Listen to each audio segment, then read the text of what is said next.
যাদের জনসমর্থন নাই, এদের মধ্যে কেউ কেউ 1971 মুক্তিযুদ্ধের বিরোধিতা করেছিল। তারা জানে জনগণ তাদেরকে ভোট দেবে না, সেই জন্য তাদের মন খুবই খারাপ।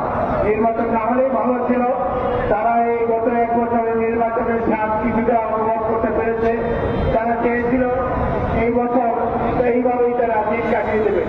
যাই হোক, এখন বিএনপি নেতা কর্মীদের কাছে আমি সবশেষে একটা অনুরোধ রাখতে চাই। আওয়ামী লীগের পতন কেন হয়েছে আপনারা দেখেছেন। এই স্বৈর শাসনের পতন ঘটেছে দুর্নীতির কারণে, ভুয়া নির্বাচন করার কারণে, অর্থ সম্পদ লুট করার জন্য এবং জনগণের করে বিরোধী দলের সাধারণ মানুষের উপর অত্যাচার করার কারণে তাদের এই পতন ঘটেছে। আমরা ইনশাল্লাহ জনগণের সমর্থন নিয়ে আবার রাষ্ট্র ক্ষমতায় যাবে জিয়াউর রহমানের দল। কিন্তু আমাদের উপর অনেক দায়িত্ব। আমাদের সবাইকে সৎ থাকতে হবে, দুর্নীতির ঊর্ধ্বে থাকতে হবে। যদি আমরা আওয়ামী লীগ যা করেছে সেটা আবার আমরা করি, আমাদেরও পরিণতি কিন্তু আওয়ামী লীগের মতো হবে। এই কথাটা আপনারা সবাই মনে রাখবেন।